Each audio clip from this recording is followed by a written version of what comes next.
నమస్కారం. Big debate ప్రత్యేక చర్చ కార్యక్రమానికి స్వాగతం. నిన్న ఈరోజు 2 రోజులు కూడా సుప్రీంకోర్టు వక్ఫ్ సవరణ చట్టానికి సంబంధించినటువంటి వాదనల్ని సుదీర్ఘంగా విన్నది. చాలా కీలకమైనటువంటి కామెంట్స్, కొన్ని అంశాల మీద స్టే ఇవ్వడానికి కూడా సిద్ధపడింది. అయితే ప్రభుత్వం ఇప్పటికే ఒక కేవియట్, కేంద్ర ప్రభుత్వం కేవియట్ దాఖలు చేస్తుంది. మా వాదనలు పూర్తిగా వినకుండా ఎలాంటి ఆదేశాలు జారీ చేయొద్దన్న కేవియట్ కారణంగా ఒక వారం గడువిస్తూ కొన్ని సూచనలు అయితే చేసింది. ఖచ్చితంగా వక్ఫ్ బై యూజర్ కానీ లేకపోతే వక్ఫ్ ప్రాపర్టీస్ కానీ ఎలాంటి వాటిని కూడా డీనోటిఫై చేయడానికి వీల్లేదు. అలాగే వక్ఫ్ బోర్డులో కానీ వక్ఫ్ కౌన్సిల్లో కానీ అన్ని మతస్థుల్ని అపాయింట్ చేయకుండా చూడాల్సిన బాధ్యత మీకు ఉన్నది. అది కూడా తొందరపడి ఏం చేయొద్దు. సాధారణంగా సుప్రీంకోర్టు, కేంద్ర ప్రభుత్వం, పార్లమెంట్ చేసిన చట్టాల జోలికి వెళ్ళదు. కానీ ఇందులో అనేక లోపాలు చాలా స్పష్టంగా కనపడుతున్నాయి, ప్రస్ఫుటంగా కనపడుతున్న కారణంగానే కోర్టు ఇంటర్వ్యూని కావాల్సి వచ్చిందని చెప్పి కూడా సుప్రీంకోర్టు వ్యాఖ్యలు చేసింది. మే 5కి మళ్ళా వాదనలు వినడానికి సిద్ధమవుతున్నది. ఈ నేపథ్యంలో ప్రభుత్వం తొందరపడిందా, నిజంగానే సమస్యల్ని ఎందుకు అడ్రస్ చేయలేదనే దాని మీద వాళ్ళు బిగ్ డిబేట్లో చర్చను చేపట్టాం. చర్చలో మనతో పాటు ఆంజనేయ రెడ్డి గారు, భారతీయ జనతా పార్టీ సీనియర్ నాయకులు ఆంజనేయ రెడ్డి గారు ఉన్నారు. అలాగే రెహమాన్ గారు, ప్రముఖ రాజకీయ సామాజిక విశ్లేషకులు ఉన్నారు. అలాగే అబ్బాస్ గారు, సిపిఎం పార్టీ రాష్ట్ర కార్యవర్గ సభ్యులు, వారు కూడా మనతో జాయిన్ అయ్యారు. మరి కాసేపట్లో కత్తి వెంకటస్వామి గారు, కాంగ్రెస్ పార్టీ నాయకులు, అలాగే పెంటపాటి పుల్లారావు గారు, ప్రముఖ రాజకీయ సామాజిక విశ్లేషకులు కూడా మనతో జాయిన్ అవుతారు. ముందుగా ఆంజనేయ రెడ్డి గారు నమస్కారం. ఆంజనేయ రెడ్డి గారు, మీరు చూశారు నిన్న ఇవాళ 2 రోజులు విన్నది. యాక్చువల్గా ఇవాళ మధ్యాహ్నంకి జడ్జిమెంట్ ఇస్తామంటే కేంద్ర ప్రభుత్వం ఒక వారం గడువు కోరింది వీటికి సమాధానాలు చెప్పడానికి. అంటే మనం వింటుంటాం ఆంజనేయ రెడ్డి గారు, మీకు తెలియదు కాదు, సహజ న్యాయం మామూలుగా ఒక కామన్ మ్యాన్కి ఎలా అయితే ఇది న్యాయం అనిపిస్తుందో అదే భాషలో కోర్టు కూడా మాట్లాడింది. సుప్రీంకోర్టు, అత్యున్నత స్థాయి కోర్టు. వాళ్ళు మాట్లాడిన పాయింట్లు ఏంటంటే, ఇప్పుడు మనం వేరే మతస్థులు హిందూ మత బోర్డుల్లో, ట్రస్టుల్లో ముస్లిం మతస్థుల్ని నియమిస్తారా అని కోర్టు అడిగింది. ఈ చర్చ మనం దీని మీద డిబేట్లో చాలాసార్లు మాట్లాడాం. కానీ కేంద్ర ప్రభుత్వం వస్తున్నాను మనం డిబేట్ లో మాట్లాడినట్టుగానే ఉంది. ఓకే, ఇది ఫస్ట్ పాయింట్. అయితే రెండవది ఆంజనేయ రెడ్డి గారు, వక్ఫ్ బై యూజర్, ఇప్పుడు భూమి ఎవరి చేతుల్లోకి ఎలా వచ్చిందన్నది కోర్టు మాట్లాడిన మాటలు. 15వ శతాబ్దం 14వ శతాబ్దంలో మసీదులు, దర్గాలు కట్టిన భూములు ఉన్నాయి వక్ఫ్ కింద. ప్రైవేట్ ట్రస్టులుగా ఉన్న, వ్యక్తిగత ట్రస్టులుగా ఉన్న వాటికి మీరు ఇవాళ రిజిస్టర్ చేయాలంటే డాక్యుమెంట్లు ఎక్కడి నుంచి వస్తాయి అని కోర్టు ప్రశ్నించింది.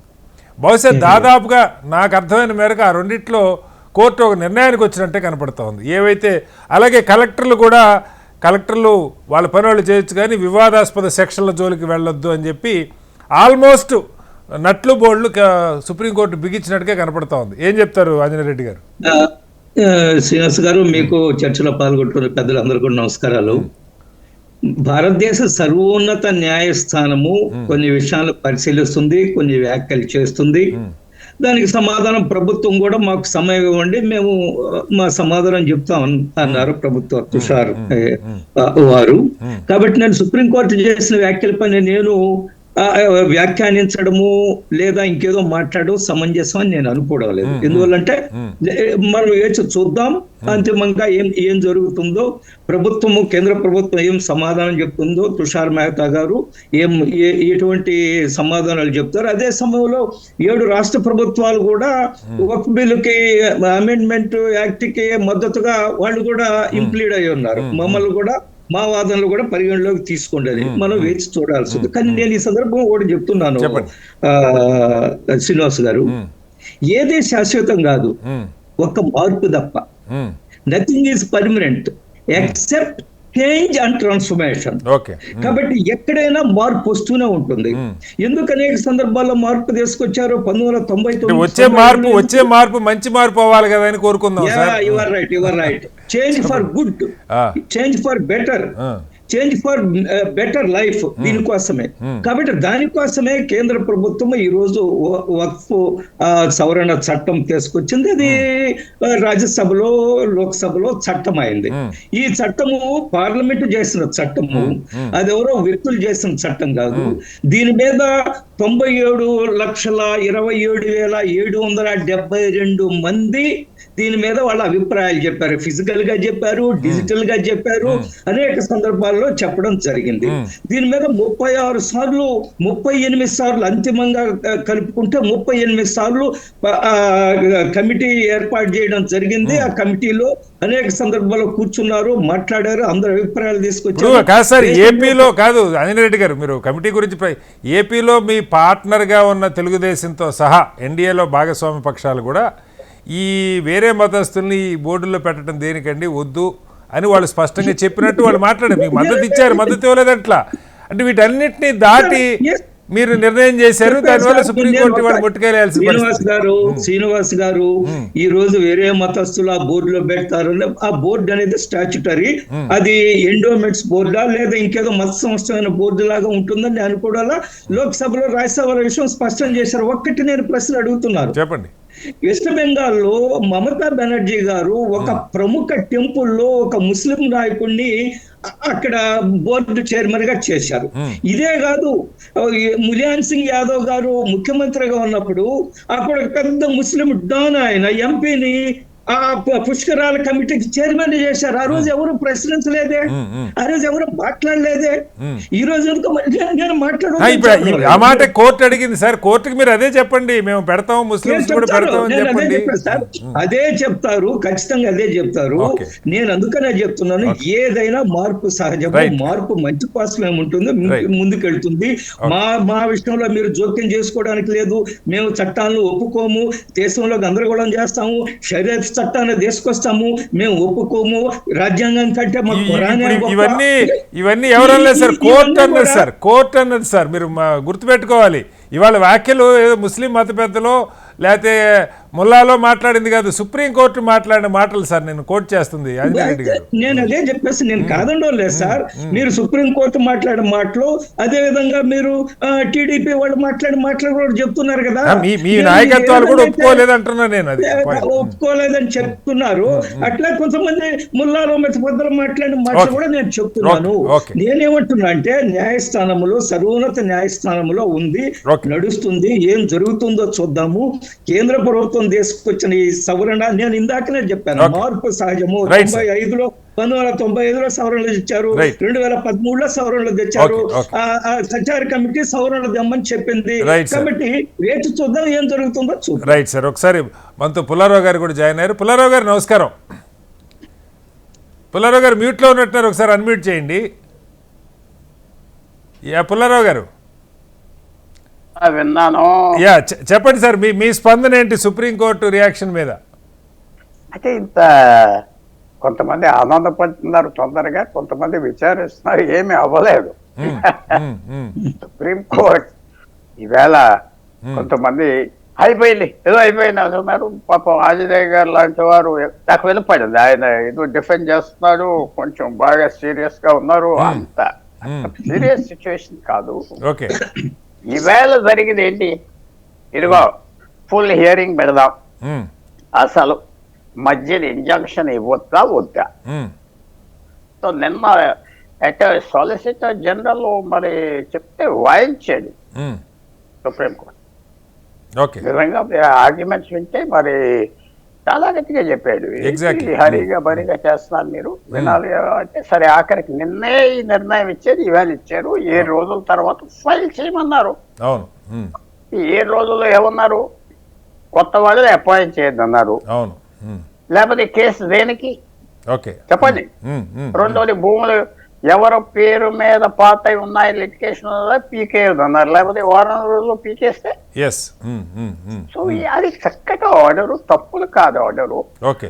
అది అది అది మంచిగా ఇచ్చారు కూడా. నేను అనుకుంటున్నా వినాలి, మనకు తెలియాలి. ఏమన్నా తొందరపడి చట్టం పాస్ చేసినప్పుడు లా మినిస్ట్రీలో లా సెక్రటరీలు అందరూ నిద్రపోతున్నారా అంటే నిద్రపోతారు కూడా ఒక్కోసారి పెద్దవాళ్ళు. అది మనకి వాళ్ళు సరిగ్గా చేయలేదేమో. చట్టం ఏ చట్టం చేసినా సార్ అంటే కేంద్రం కాదు. పుల్లారావు గారు మీరు చెప్పాలి, నాకు తెలిసి చాలా తక్కువ సందర్భాల్లోనే కేంద్రం కెవియట్ ఫైల్ చేస్తారు. ఈ విషయంలో ముందే అనుమానం వచ్చిందా ఇది కోర్టుల్లో నిలబడదని కెవియట్ ఫైల్ చేసుకున్నారు? చేయటం మంచిగా పోయింది, ఎందుకంటే అది కొంచెం ప్రెషర్ వచ్చింది కదా. తర్వాత మనం ఆ కోర్టులో లాయర్లు, అటార్నీ జనరల్, సాలిసిటర్ జనరల్ వాళ్ళకి వాసన అన్ని తెలుస్తాయి కదా. తెలుస్తాయి. కొన్ని విషయాలు కూడా నేను చెప్తే బాగోదు కూడా, ఓకే. కానీ బాగోదని చెప్పి బాగోదు అని అన్నాకే చెప్పొచ్చు. చెప్పండి, పర్వాలేదు, చెప్పండి. బాగోదు ఆంజనేయ రెడ్డి గారు నేను పెట్టబోతున్నా బాగోదు అని చెప్తే ఆయన బాధపడ్డు. ఓకే. అందువల్ల chief justice of India retire అయిపోతున్నాడు కూడా కొద్దిగా. సో ఆయన కూడా హరీలో ఉన్నాడు కదా, కొంచెం ఏదో ఆర్డర్ పాస్ చేయాలి.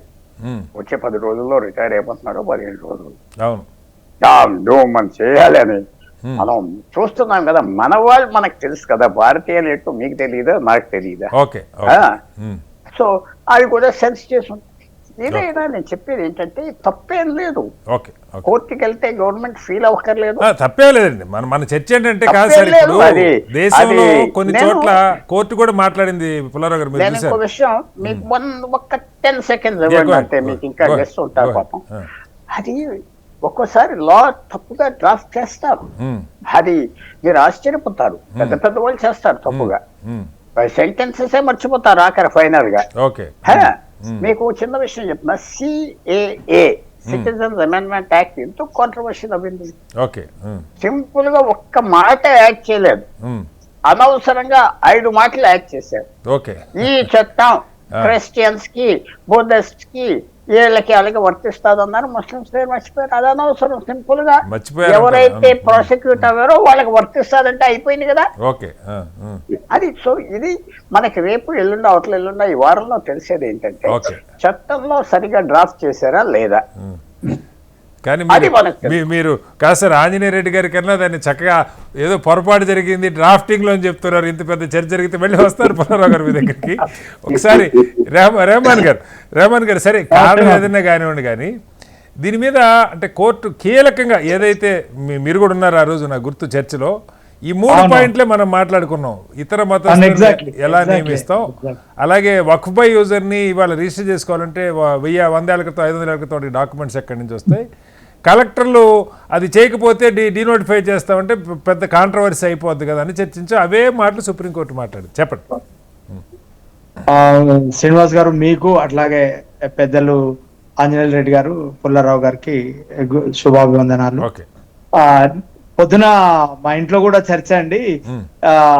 అంటే కపిల్ సిబల్ గారు తెలుగు టీవీ చర్చలు చూసి వాదిస్తున్నారు అన్నట్టుగా కూడా మాట్లాడారు. నిజానికి అటాకింగ్ పాయింట్స్ అన్ని ఇక్కడ అంటే బాగా రేజ్ అయినాయి. అంటే భారత రాజ్యాంగం ఆర్టికల్ 26 అట్లానే మత స్వేచ్ఛ గురించి చెప్పినప్పుడు అంటే తన మతాన్ని అనుసరించవచ్చు, ప్రచారాన్ని నిర్వహించుకోవచ్చు, ఆచరించవచ్చు. అలాగే తన మతానికి సంబంధించినటువంటి ధార్మిక సంస్థలకు ఆస్తుల్ని నిర్వహించుకోవచ్చు, ఆ ఆస్తులను నిర్వహించుకోవడానికి ట్రస్ట్లను ఏర్పాటు చేసుకోవచ్చు. ఈ అన్ని మతాలకు కలిపి ఒకే రకమైనటువంటి రూల్స్ ఉన్నాయి.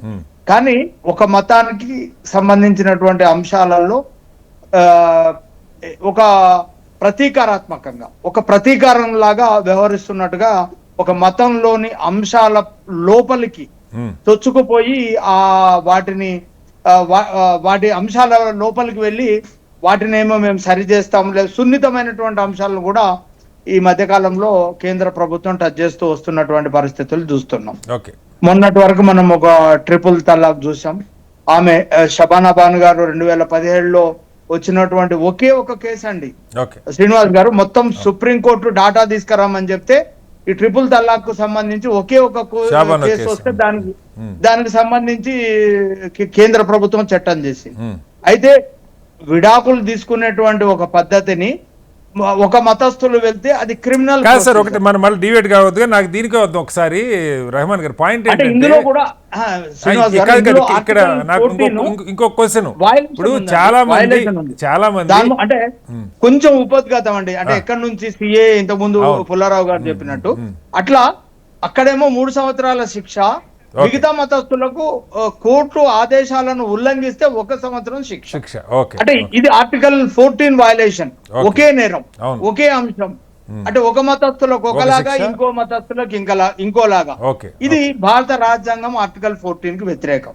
అట్లానే కేశవానంద భారతి కేసులో సుప్రీంకోర్టు చాలా స్పష్టంగా చెప్పిందండి. భారత ప్రభుత్వము ఇంతకు ముందు మిత్రులు చెప్పినట్టుగా భారత ప్రభుత్వానికి చట్టాలు చేసే అధికారం ఉంది. ఆ అధికారాన్ని ప్రజలే ఇచ్చారు చట్టసభలకి. కానీ భారత రాజ్యాంగానికి, భారత రాజ్యాంగ ప్రాథమిక హక్కులకు లోబడి చట్టాలు చేయాలి.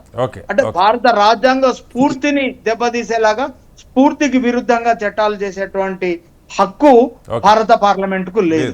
అంటే భారత రాజ్యాంగానికి లోబడి చట్టాలు చేయాలని సుప్రీంకోర్టు కూడా గతంలో కేశానంద భారత్ కేసులో చాలా స్పష్టమైనటువంటి తీర్పు చెప్పింది. కానీ ఇప్పుడు చేసినటువంటి ఈ చట్టం ఏదైతే ఉందో భారత రాజ్యాంగం ఆర్టికల్ 16, ఆర్టికల్ 14కు వ్యతిరేకంగా ఉన్నాయి. అట్లానే ఇంతకు ముందు అంటే హిందూ ధార్మిక సంస్థలు ఇప్పుడు టీడీటీ ఉంటది, అందులో అన్య మతస్థులు ఆ బోర్డులో ఉండడానికి వీల్లేదు. గతంలో అక్కడ ఇక్కడ పెట్టారు అన్నారు. ఉద్యోగస్తులు అంటే ఇప్పుడు చంద్రబాబు గారు ఒత్తిడి మేరకు మామూలు నార్మల్ ఉద్యోగస్తులు కూడా అక్కడి నుంచి మార్చేద్దాం వేరే డిపార్ట్మెంట్, మంచి ఉద్దేశంతో, వేరే ఉద్దేశం కాదు, అక్కడ ఉన్న సెన్సిటివిటీ దృష్ట్యా అలా చేస్తున్నారు. అంటే రేపు పొద్దున ఏదైనా జరిగితే అక్కడ ఉన్న వాళ్ళని అనుమానితులుగా చూస్తారనే ఉద్దేశంతో కూడా కావచ్చు. రేపు ఏదైనా జరగరాని ఘటన ఏదైనా జరిగితే వీళ్ళే చేసుకుంటారు అనేటువంటి ఒక వేళ్ళు వాళ్ళ ఆ వాతావరణమే ఉంది. రమణ్ గారు, దేశంలో ఇవాళ ఆ వాతావరణమే ఉంది. ఒకసారి మళ్ళీ వస్తాను మీ దగ్గర. Welcome back to big debate. Abbas గారు, ఇక్కడ 2 అంశాలు. సరే, ఈ వారం రోజుల్లో, ఈ వారం 10 రోజుల్లో ఈ చట్టం పాస్ అయిన దగ్గర నుంచి దేశంలో చాలా చోట్ల నిరసన ప్రదర్శనలు, ధర్నాలు, బెంగాల్ లాంటి చోట్ల అయితే భయంకరంగా హింస, గందరగోళం, వీటన్నిటి కూడా ఇది ఇలా జరగకపోయింటే అవి జరిగేవి కాదు. కానీ అలా జరిగింది. కోర్టు దాన్ని కూడా ప్రస్తావించింది, ఆందోళన వ్యక్తం చేసింది బెంగాల్లో జరుగుతున్నట్టు అల్లర్ల గురించి. ఇది పక్కకు పెడితే అబ్బాస్ గారు, ఒక కీలక పాయింట్, చాలామంది ఈవెన్ ఏ మతస్థులైనా సరే ఆయా మతాలకి ఉన్నటువంటి ట్రస్టుల పేరుతో ఉన్న భూములు చాలా అన్యాక్రాంతం అవుతున్నాయి. అది ఎండోమెంట్ భూములు కావచ్చు, దేవాలయాలకు ఉన్నాయి కావచ్చు, చర్చిలకు ఉన్నాయి కావచ్చు, లేకపోతే మసీదుకు ఉన్నాయి కావచ్చు, వక్ఫ్ కావచ్చు. బట్ ఇప్పుడు ఇక్కడ మనం దీని గురించి మాట్లాడుతున్నాం, కానీ నిజంగా ఈ మిస్యూజ్ అవుతున్న, దుర్వినియోగం అవుతున్న, అన్యాక్రాంతం అవుతున్న వాటికి సంబంధించి ప్రభుత్వాలు అంటే మనం అది కూడా మాట్లాడుకోవాలి. ఇప్పుడు ఎవరో దాతలు ఇస్తారు, 100 ఎకరాలు మా మతస్థులకు ఉపయోగపడాలని ఇస్తారు. ఆ మతస్థుడే మధ్యలో ఏ మతం అయినా, అన్ని మతాల్లో జరిగింది సార్, నేను ఒక మతం గురించి అట్లా, అన్ని మతాల్లో దొంగలు ఉన్నారు, దోచుకుంటున్నారు.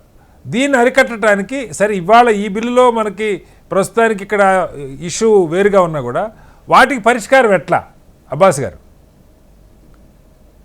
ముందు చర్చలో పాల్గొంటున్నటువంటి పెద్దలందరికీ నమస్కారము, మీకు కూడా నమస్కారం. నమస్తే సార్, చెప్పండి.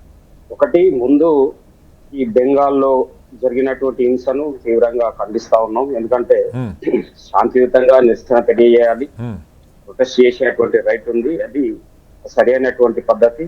కాబట్టి ఆ పద్ధతిలో జరగాల్సి ఉండే అక్కడ వెంటనే ప్రభుత్వం జోక్యం చేసుకునైనా అక్కడ జరుగుతున్నటువంటి ఘటనలు ఆపాల్సినటువంటి బాధ్యత ఉంది.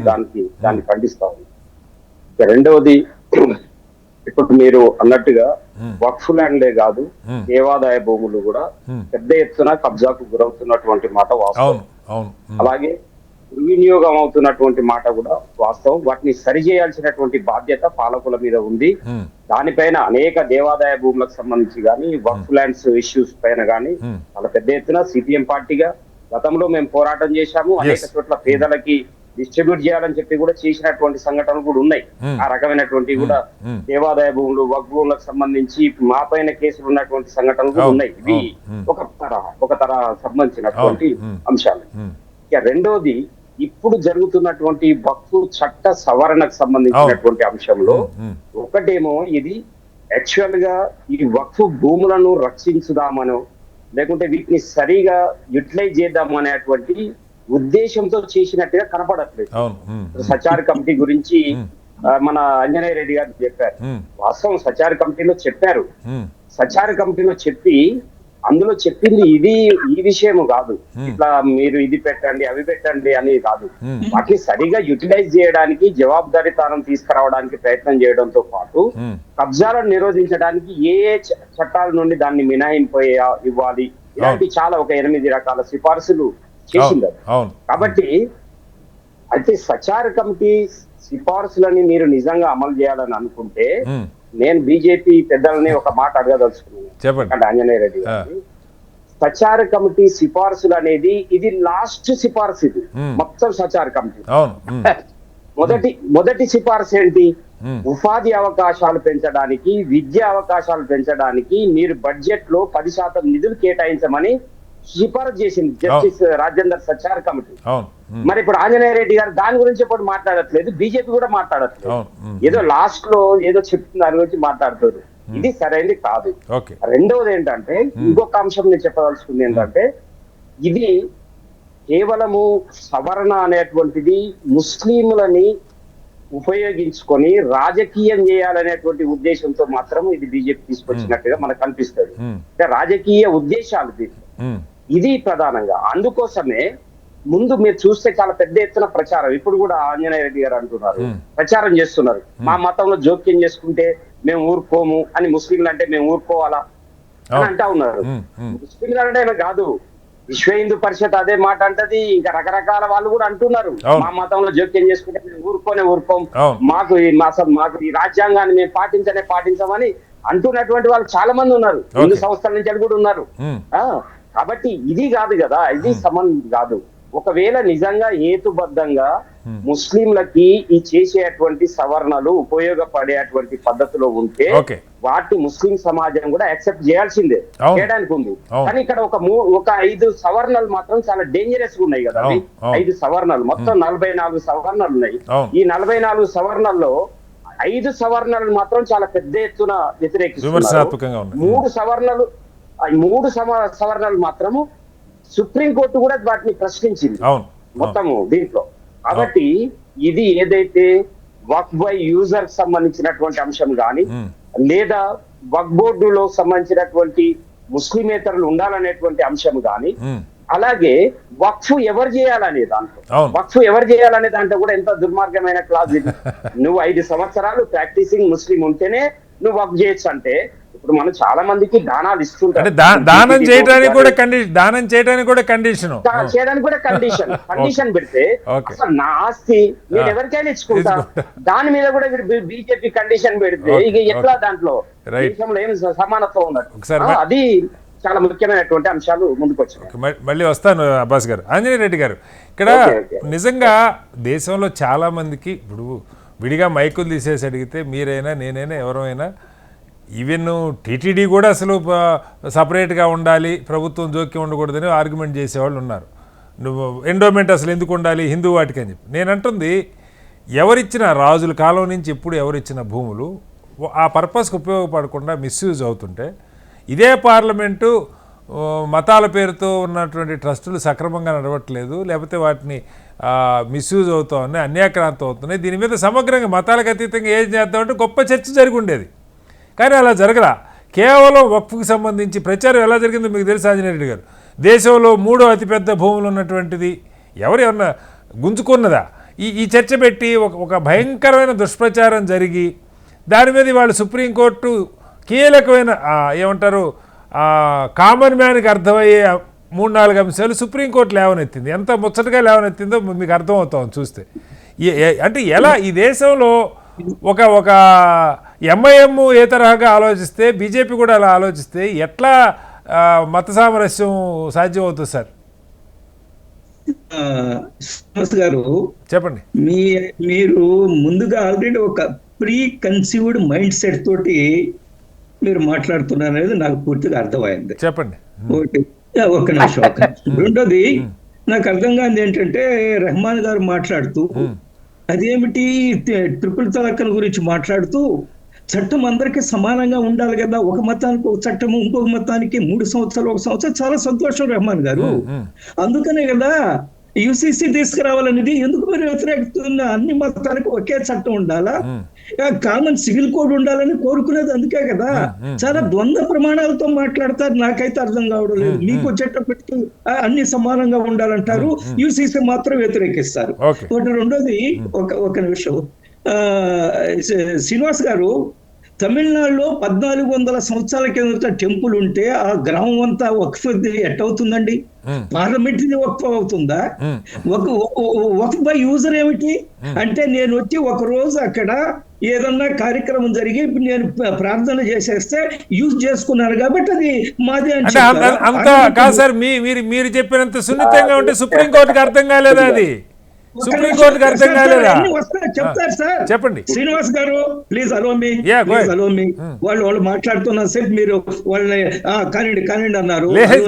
మిమ్మల్ని కూడా అడుగుతున్నాను సార్, ఫస్ట్ మీకే ఛాన్స్ ఇచ్చాను, చెప్పండి సార్. ఇవన్నీ ప్రభుత్వం చెప్తుంది, ఇవన్నీ ప్రభుత్వం తరఫున లాయర్లు చెప్తా, అందుకనే కదా సమయం అడిగింది. వీటన్నిటిని నేను చెప్తా ఉన్నది. ఒకటి రెండోది, నేను ఏది చూస్తే అది ఒకటిదని చెప్పేస్తే అది నడుస్తుంది దేశంలో. అదే ఒకటి రెండో దేవాలయాల భూముల మీద ప్రభుత్వం అవసరం వచ్చినప్పుడు సర్వేలు చేస్తుంది, ఆక్రమించిన వాళ్ళని వెకేట్ చేయిస్తుంది, దాని మీద చట్టమైన చర్యలు తీసుకుంటుంది. కానీ ఒక బోర్డులు మాత్రం చర్యలు తీసుకునే అవకాశం ఉందా? ఇప్పుడుండే ఈ సంస్కరణ రాకముందు చట్టంలో మా సొంతది, మా మతాన్ని, నాకు అర్థం కాదు. ఏదైనా మతాందే కదా సార్, దేవాలయ భూములు హిందూ మతాన్ని లేదా ముస్లిం ప్రభుత్వం సార్, శ్రీనివాస్ గారు చెప్పేది ఏంటంటే సార్, దాని మీద ప్రభుత్వం జోక్యం చేసుకుంటుంది, ఎవడన్నా అతిక్రమిస్తే వాళ్ళ మీద కేసులు పెడుతుంది. ఇప్పుడు పాత నగరంలో హైదరాబాద్ లో కొన్ని 100 ఎకరాలు ఆయన ఎంఐఎం ఓవైసీలు ఆక్రమించేస్తున్నారు. వాటిలో 5 స్టార్ హోటల్ కట్టేసుకున్నారు, మెడికల్ కాలేజీలు కట్టేస్తున్నారు. వాళ్ళని డిస్టర్బ్ చేయమంటారా? చేయడానికి లేదా? వక్ఫ్ బోర్డు చైర్మన్ ఎవరు నియమిస్తారు సార్? వక్ఫ్ బోర్డు చైర్మన్ ఎవరు నియమిస్తారు? కాదు, వక్ఫ్ బోర్డు చైర్మన్ ఎవరు నియమిస్తారు? ప్రభుత్వం నియమించదా? నాకు అర్థం కాలేదంటే సిపిఎం నాయకులు మాట్లాడుతూ ఎంతో ప్రేమతోటి మతస్థుల విషయాలు జోక్యం చేసుకుంటున్నారు, అది ఇది. అయ్యా, ఒక్కసారి చైనాకి వెళ్ళి ఉగేరు ముస్లింస్ యొక్క దుస్థితి చూడండి.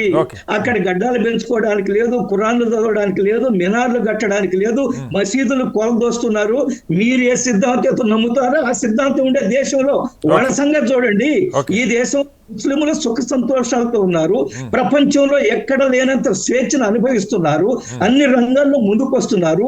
మోడీ గారు వచ్చిన తర్వాత ముస్లింల యొక్క ప్రాతినిధ్యము, ఈ గవర్నమెంట్ స్కీమ్స్ ఏవైతే ఉన్నాయో అవి ప్రధానమంత్రి ఆవాస యోజన కానివ్వండి, జన్ధన్ యోజన కానివ్వండి, జల్ జీవన్ మిషన్ కానివ్వండి, ఎక్కడ మతాలు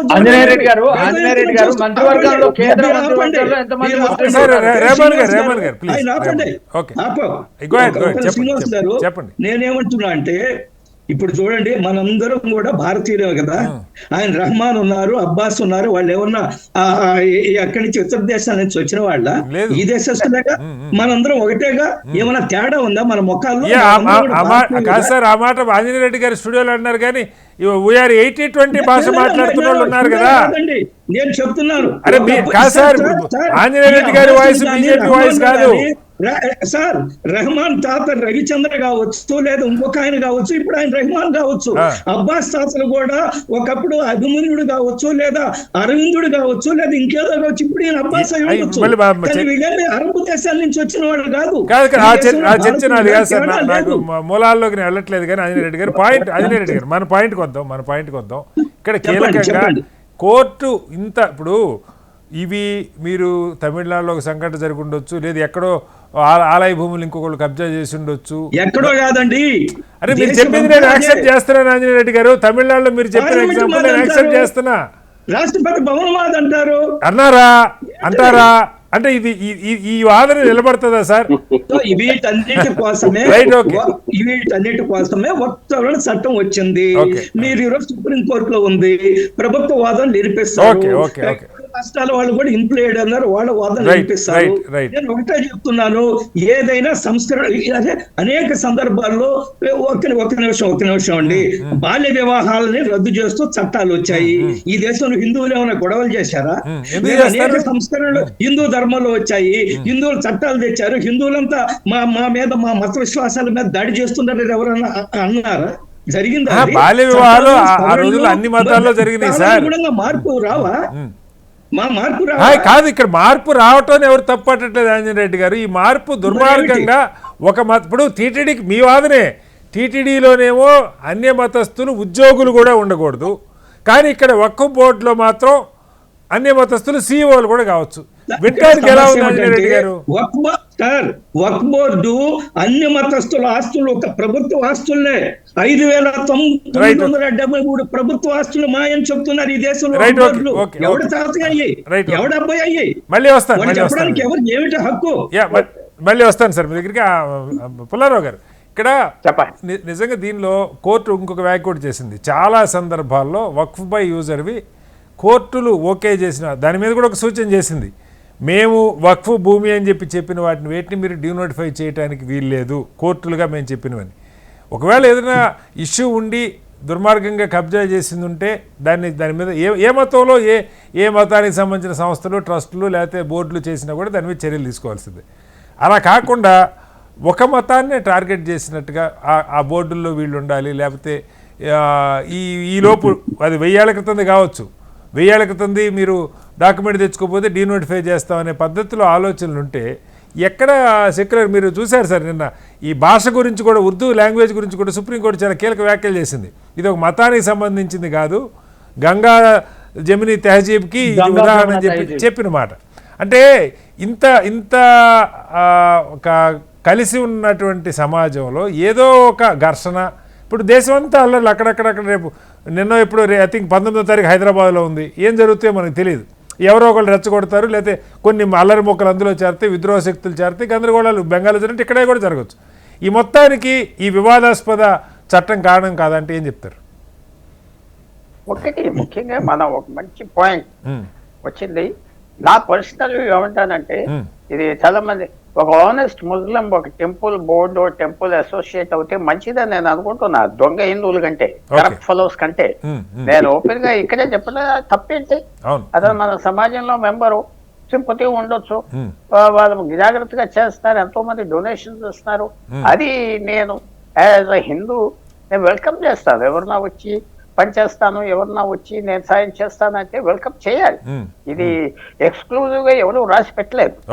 కొత్త రాజకీయ నాయకులు ఏదో కొత్త తీసుకొస్తున్నారంటే నేను చెప్తున్నా, అజయ్ రెడ్డి గారు ఎవరు ఫీల్ అవ్వకూడదు, ఎందుకంటే తప్పేంటి.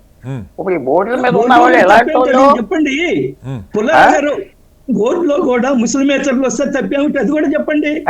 నేను అప్పుడు ఏమన్నా, ఈ రెండోది ఏమన్నానంటే, తప్పకుండా దీనికి మంచి వాళ్ళు వకాఫ్ బోర్డులో అది చేయాలి, తప్పులేదు. అది మనం ఎదురు చూసేది నథింగ్ రాంగ్. రిఫార్మ్ అనేది ముఖ్యంగా ఇంత పెద్ద రిఫార్మ్ తీసుకొస్తున్నప్పుడు సస్పెషన్స్ గ్యారెంటీగా వస్తాయి కదా, ఇటువరో వస్తాయి కదా ఎక్కడో చోట.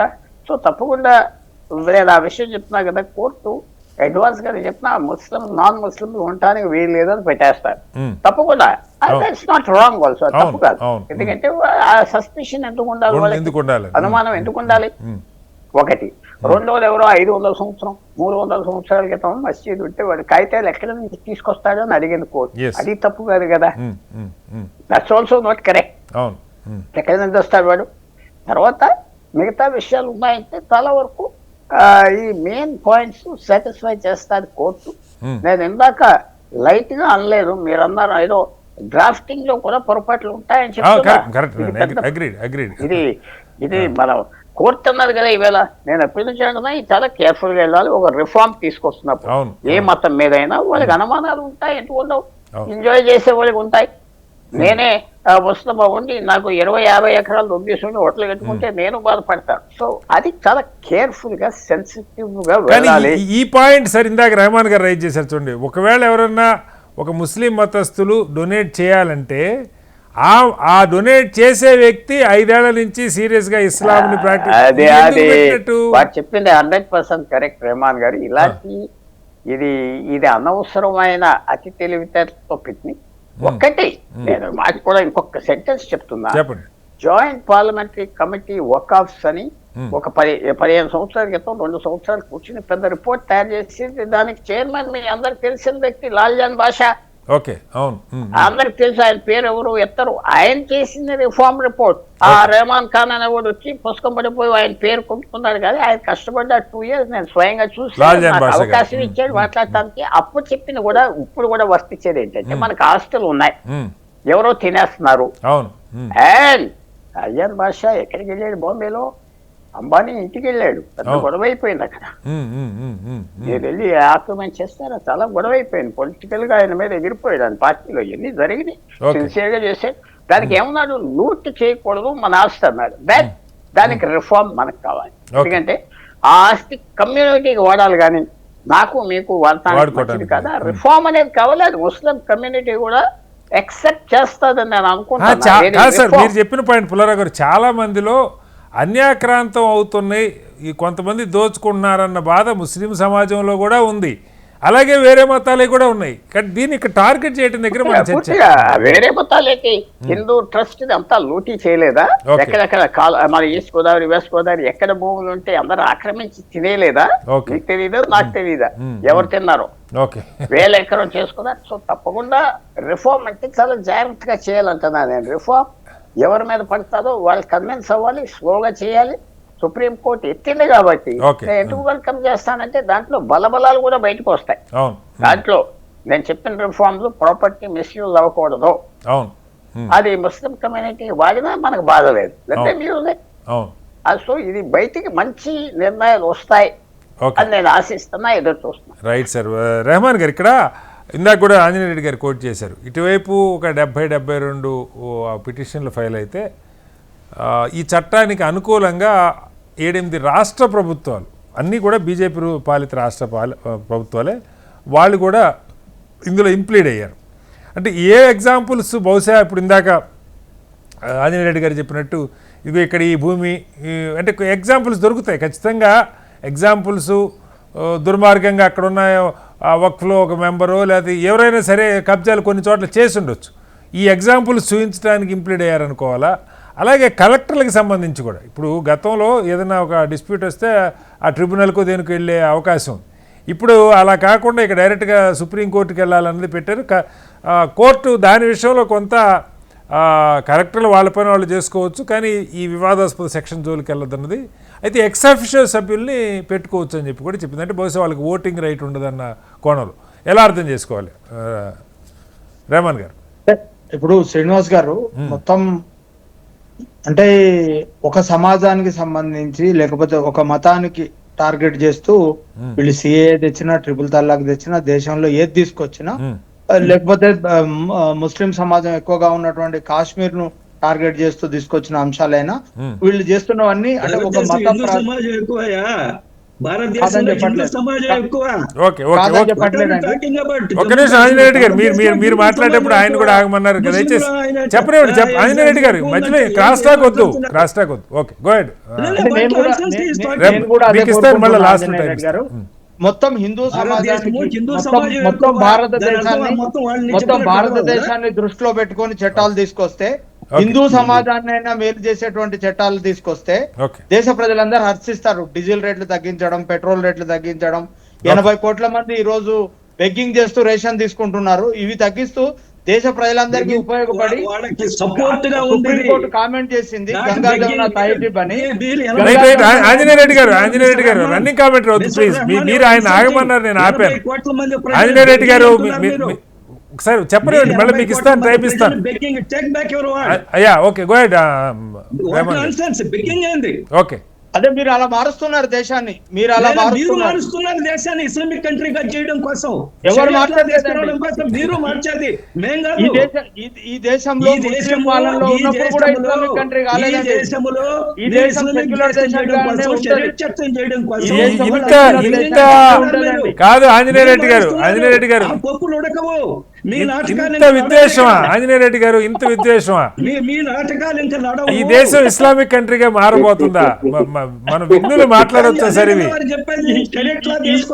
ఈ దేశాన్ని 100 ఏళ్ళు మొఘల్లేళ్ళినా, ఢిల్లీ సుల్తాన్లు వెళ్ళినా, నవాబులు వెళ్ళినా ఇస్లామిక్ రాజ్యాంగం మారలేదు, మారదు కూడా. రైట్ సార్, డివైడ్ అవుతుంది. రెహమాన్ గారు పాయింట్ కి రండి. రెహమాన్ గారు పాయింట్ కి రండి ఒకసారి. ఆంజనేయ రెడ్డి గారు, ఇది వృధా చర్చ, మన పాయింట్ కి వద్దాం. ఆంజనేయ రెడ్డి గారు ప్లీజ్. ఆంజనేయ రెడ్డి గారు, ఇది కరెక్ట్ కాదు. ఆంజనేయ రెడ్డి గారు, మీరు ఆంజనేయ రెడ్డి గారు, this is not fair. Anjaneya Reddy గారు, ఈ భాష కరెక్ట్ కాదు, మీరు ఇంటర్వ్యూ కరెక్ట్ కాదు. ఒకసారి భాష కాదు, ఆయన భాష. ఇరాన్ ఎన్ని సంవత్సరాలకి ఇస్లామిక్ దేశం అయిందో మనకు తెలుసు. పర్షియా దేశం ఎందుకే ఇస్లామిక్ దేశం అయింది? ఆఫ్ఘనిస్తాన్ నా చర్చ అది కాదు ఆంజనేయ రెడ్డి గారు. మనం ఇక్కడ వక్ఫ్ బోర్డు గురించి మాట్లాడుకుంటున్నాం, వక్ఫ్ చట్టం మీద సుప్రీంకోర్టు వ్యాఖ్యల గురించి మాట్లాడుకుంటున్నాం. ఓకే రెహమాన్ గారు కంప్లీట్. డెఫినెట్ గా శ్రీనివాస్ గారు, సుప్రీంకోర్టు చెప్పినట్టుగా ఈ దేశం ఖచ్చితంగా గంగా జమున తహజీబ్లో ఉంటది, కొనసాగుతుంది. కొన్ని వందల ఇంతకు ముందు ఆంజనేయ రెడ్డి గారు అన్నట్టు ప్రపంచ దేశాలన్నీ భారతదేశం వైపు చూసేటట్టుగా ఈ దేశంలో హిందువులు ముస్లింలు కలిసి సహజీవనం చేస్తున్నారు. ఇది ఒక గొప్ప సంస్కృతి. గంగా జమున తహజీబ్ అంటారు. ఎన్ని దుష్ట శక్తులు హిందువుల్ని ముస్లింలని వేరు చేయాలనేటువంటి ఎన్ని ప్రయత్నాలు చేసినా ఆ ప్రయత్నాలు ఈ దేశంలో ఫలించలేదు. ఒక అన్రెస్ట్ ను సృష్టించాలని మత ప్రాతిపదికన చట్టాలు తీసుకొస్తూ మత ప్రాతిపదికన దేశాన్ని విభజన చేయాలని దేశ ప్రజల మధ్యన చిచ్చు పెట్టాలనేటువంటి ప్రయత్నాలను ఈ దేశంలో ఉన్నటువంటి మొత్తం భారతీయ సమాజము సెక్యులర్లు ఈ దేశంలో ఉన్నటువంటి ప్రజలందరూ డెఫినెట్ గా తిప్పి కొడతారు. ఇది కరెక్టే. కానీ రెహమాన్ గారు నాది ఇంకొక ప్రశ్న, ఇందాక కూడా అడిగాను, అందరినీ అడుగుతున్నాను. అదే మతస్థులు, ఏ మతం అయినా సరే అదే మతస్థులు కబ్జాలు చేస్తా ఉంటే ఈ కిరీటాలు పెట్టుకొని దానికి పరిష్కారం ఎట్లా? మరి మనం దాని మీద కూడా చర్చించాలి కదా. అవునండి, డెఫినెట్ గా శ్రీనివాస్ గారు, మీరు ఇంతకు ముందు అన్నట్టు మన హైదరాబాద్ రాష్ట్రంలో తెలంగాణ ఉద్యమం ఉధృతంగా సాగుతున్నప్పుడు ల్యాంకోయిల్స్ గురించి బాగా చర్చ జరిగిందండి. ల్యాంకోయిల్స్ సంబంధించి రాష్ట్ర హైకోర్టు అది వక్ఫ్ బోర్డ్ ల్యాండ్ అనే, అంటే చాలా మంది ఈ వక్ఫ్ చట్టం వచ్చేటప్పుడు చేసినటువంటి ప్రచారం ఏంటంటే అసలు ఒకసారి వక్ఫ్ బోర్డ్ ల్యాండ్ అన్న తర్వాత కోర్టులకు వెళ్ళడానికి వీలు ఉండదు అన్నటువంటి ఒక దుష్ప్రచారం కూడా చేశారు. అది నిజానికి మనకు లైవ్ ఎగ్జాంపుల్ ల్యాంకోయిల్స్ ల్యాండ్స్ అండి. అయిన తర్వాత సుప్రీంకోర్టు స్టే పైన కొనసాగింది అది చాలా కాలం. ఆ తర్వాత తెలంగాణ గవర్నమెంట్ వచ్చిన తర్వాత అది ఏమైందో క్లారిటీగా రాలేదు. అంటే హైకోర్టు మాత్రం చాలా స్పష్టంగా అది వక్ఫ్ బోర్డ్ ల్యాండ్ అనే చెప్పింది. తర్వాత ల్యాంకోయిల్స్ అది సుప్రీంకోర్టుకి వెళ్ళింది. అయితే ఈ అంటే దేవాదాయ భూములే కానివ్వండి, లేకపోతే వక్ఫ్ భూములు వేరే వాళ్ళు వేరే మతస్థులు కబ్జాలు చేస్తారు కూడా ఉన్నాయి. అయితే మీరు చెప్తున్న ఎగ్జాంపుల్ ప్రకారం అదే డెఫినెట్ గా ఉన్నాయండి. అంటే ఇప్పుడు ఇంతకు ముందు మీరు అన్నట్టుగా ఇప్పుడు హైదరాబాద్ మక్కా మస్జిద్ ల్యాండ్ ఉంటదండి.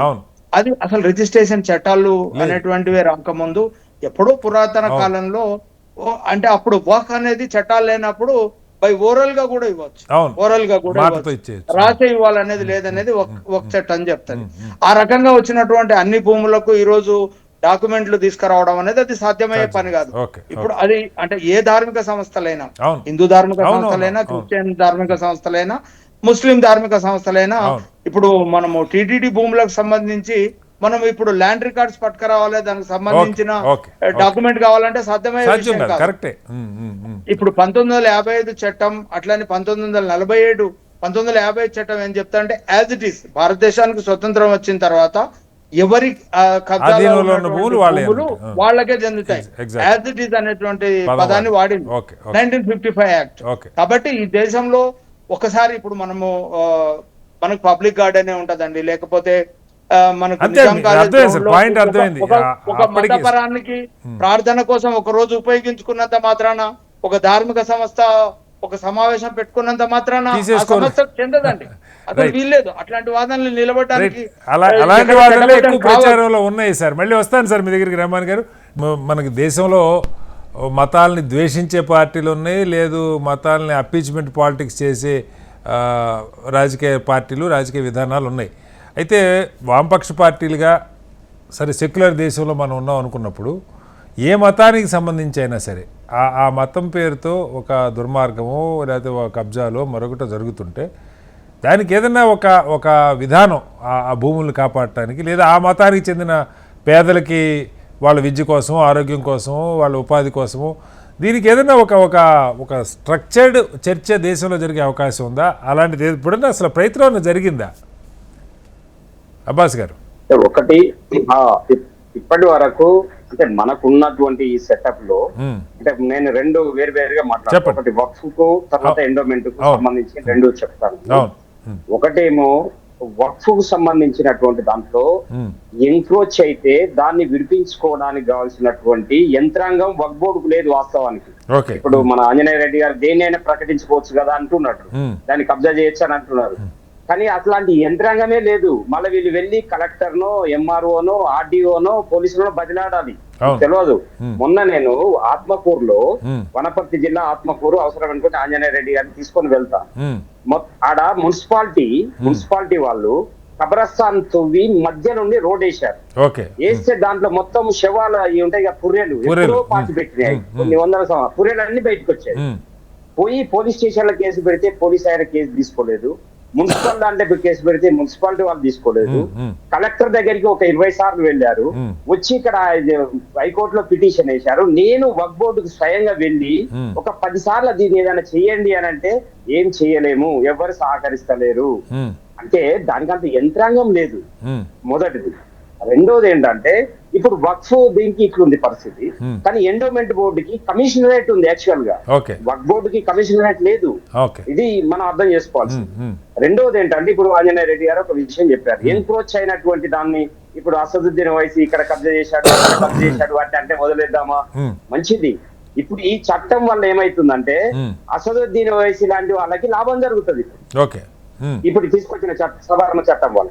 ఎందుకోసం అంటే ఇప్పుడు సెక్షన్ 40 అనే ఒకటి ఉండే అన్నట్టు, దాన్ని ఇప్పుడు ఎత్తేసారు. ఈ సెక్షన్ 40 ప్రకారము ఏవైతే గతంలో వక్ఫ్గా ఉండి ఇప్పుడు కబ్జాకు గురైనాయో వాటిని మాయి అని చెప్పి క్లెయిమ్ చేసుకునేటువంటి హక్కు వక్ఫ్ బోర్డుకు ఉంది, వచ్చింది, ఉంటది అది సెక్షన్ 40. కానీ ఇప్పుడు దాని తర్వాత లిమిటేషన్ యాక్ట్ వర్తించదు అని ఉండే గతంలో. లిమిటేషన్ యాక్ట్ 1963 వర్తించదు, ఎప్పుడైనా పోయి క్లెయిమ్ చేయొచ్చు అని ఉండే. లిమిటేషన్ యాక్ట్ ఇప్పుడు ఇనక్ట్ దీనికి వచ్చేస్తుంది, అమలు జరుగుతా ఉంది, దాన్ని రద్దు చేశారు. దాని వల్ల ఇప్పుడు 10 ఏళ్ల నుంచి 12 ఏళ్ల నుండో ఓవైసీ కబ్జాలో ఉంటే ఇప్పుడు అది ఆయనకే అయిపోతుంది.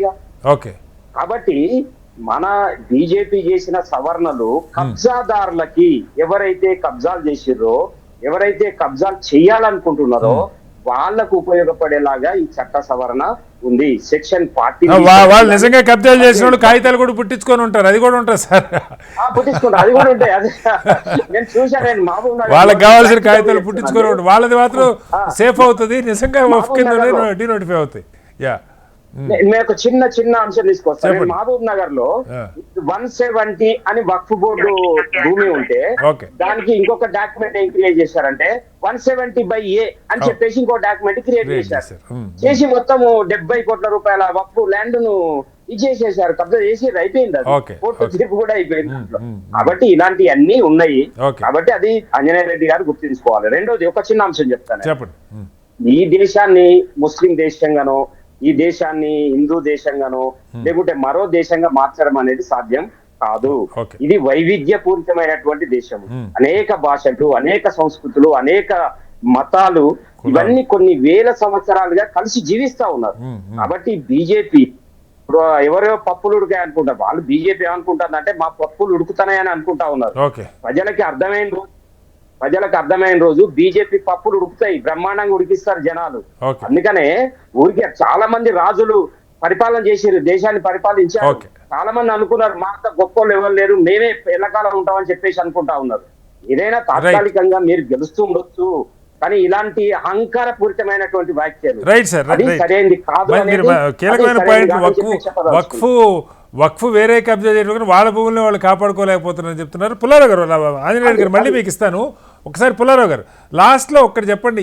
దేశవ్యాప్తంగా నిజంగా ఈ మతాల పేరుతో, ట్రస్టుల పేరుతో ఉన్న భూములు, అది చర్చిలు కావచ్చు, చర్చిలు కూడా చాలా చోట్ల ఉన్నాయి, అవి కూడా కబ్జాలకు గురవుతున్న సందర్భాలు ఉన్నాయి. ఆలయ ట్రస్ట్ భూములు కబ్జాలకు గురవుతున్నాయి, వక్ఫ్ భూములు కబ్జాలకు గురి. ఇప్పుడు ఆయన చెప్పారు ఏ రకంగా లైవ్ ఎగ్జాంపుల్స్ పిన్ పాయింటెడ్గా చెప్పారు. దేశంలో జరగాల్సిన చర్చ అది కదా, ఏ మతానికి చెందిందైనా, ఎవడో ఆ మతంలో ఒక కార్పొరేటోడో లేదా ఒక బలిసిన రాజకీయ నాయకుడు కబ్జా చేయటం కాకుండా నిజంగా ఆ మతంలో పేదలకు ఉపయోగపడే విస్తృతమైన చర్చ జరిగే అవకాశం ఉందా? చాలా కష్టం, ఎందుకంటే ఇదంతా చీకట్లో జరుగుతూ ఉంటది. ఏ మతమైనా ఫర్ ఎగ్జాంపుల్ హిందూలోనే, ముస్లింలోనే ఎవరికి తెలుస్తుంది? మనం వెళ్ళి ఎవరు చూస్తాం? మన చర్చ్ ఉన్నది, బ్రిటిష్ హయాంలో ఒక్కో చర్చికి అప్పుడు 100 ఎకరాలు, 1000 ఎకరాలు, 2000 ఎకరాలు ఇచ్చారు. అది ఎవరి చేతిలో ఉన్నది, ఎవరి కంట్రోల్లో ఉన్నది ఎవరికి తెలుసు. పెద్ద పెద్ద చర్చెస్ కి అప్పుడు ఇచ్చారు, చర్చెస్ కట్టుకోమని వాళ్ళు ఇచ్చారు. అది ఎవరి చేతిలో వెళ్ళిపోయింది, ఎవరైతే పెద్ద లీడరో వారి చేతిలో వెళ్ళిపోయింది. ఎవరు ప్రశ్నిస్తారు, ఎవరు పట్టించుకుంటారు సాఫ్ట్ గా చేస్తే? సో తప్పకుండా రిఫార్మ్ కావాలి, నేను రిఫార్మ్ వద్దంటలేదు. సెక్యులర్ గా ఉండాలి. తర్వాత కేర్ఫుల్ గా చేయాలి. రిఫార్మ్ అనే ప్రాసెస్ స్లోగా చేయాలని నా వ్యూ. ఎప్పుడు ఈ ఇంట్లో ఇప్పుడు ఇంత అడవిలో ఒక 5వ 6వ సవరణ వస్తే ఒక పెద్ద విషయం అని నేను అనుకుంటున్నా. పెద్ద విషయం, పెద్ద మార్పు వస్తాయి. Small but impactful. గ్యారంటీగా వస్తా. రైట్. ఆంజనేయ రెడ్డి గారు, ఇప్పుడు పుల్లారావు గారు 2-3 సార్లు రిపీటెడ్గా చెప్తున్నది, ఇంత పెద్ద సబ్జెక్టును ముట్టుకునేటప్పుడు కాస్త జాగ్రత్తగా డ్రాఫ్టింగ్ ఆయన సీరియస్గా చెప్తా ఉన్నారు. అది ఓవర్లుక్లో జరిగిందా, ప్రభుత్వం ఉద్దేశపూర్వకంగా చేస్తుందో తెలియదు, కానీ కీలకమైన అది కూడా నమ్మకం కలిగేట్టుగా, విశ్వాసం కలిగేట్టుగా, ఇది ఒక మతం మీద దాడి కాదు, లేదా అన్ని మతాలు ఈ సమస్యలు ఉంటే వాటిని కూడా అడ్రస్ చేస్తున్న కోణంలో జరుగుంటే ఎలా ఉండేది? నేను నాకు ముందు మాట్లాడిన అబ్బాస్ గారితో పూర్తిగా ఏకీభవిస్తున్నాను. ఎవరు కూడా అహంకార పూరితంగా శాశ్వతంగా మేమే అధికారం ఉంటామని అనుకోవాల్సిన అవసరం లేదు. ఈ దేశాన్ని ఎవరు ఇస్లామిక్ దేశంగా తయారు చేయలేరు. ఇరాన్ లాగా, ఆఫ్ఘనిస్తాన్ లాగా ఈ దేశం ఇస్లామిక్ తయారు చేయ కాదు. ఇది బట్ వేల సంవత్సరాల నుంచి ఇది హిందూ దేశం. ఆ విషయం అందరూ హిందువులు మెజారిటీగా ఉండబట్టే ఇక్కడ సెక్యులరిజము ఒక దేశంగా కొనసాగుతున్నారు. అందరూ కూడా అర్థం చేయాలి. ఒకటి ఉండదు, అహంకార పూర్తిగా వ్యవహరించిన స్టాలిన్లు, లెనిన్లు ఏ విధంగా అహంకార పూర్తికంగా అప్రపంచంగా లేదా రాజకీయ ప్రత్యర్థులు లక్షలాది మందిని ఏ విధంగా చంపేశారు, వాళ్ళందరూ కూడా చరిత్రలో కాలగర్భంలో కలిసిపోయారు. కాబట్టి అబ్బాస్ గారితో నేను పూర్తిగా ఏకీభవిస్తున్నాను. ఒకటి. రెండోది, రిఫార్మ్స్ అనేది అది కంటిన్యూస్ ప్రాసెస్. మనం ఇప్పటికి 128 సార్లు రాజ్యాంగాన్ని సవరించుకున్నాము, సంస్కరించుకున్నాము, అవసరం వచ్చినప్పుడు చేసుకున్నాము. అనేక సందర్భాల్లో సామాజిక శాస్త్రవేత్తలు, సంఘ సంస్థలు తీసుకొచ్చిన రిఫార్మర్స్ కు పెద్ద ఎత్తున ఒక్కోసారి వ్యతిరేకత వస్తుంది. అందులో ఏం అనుమానం లేదు, అందరూ ఆమోదించాలని లేదు.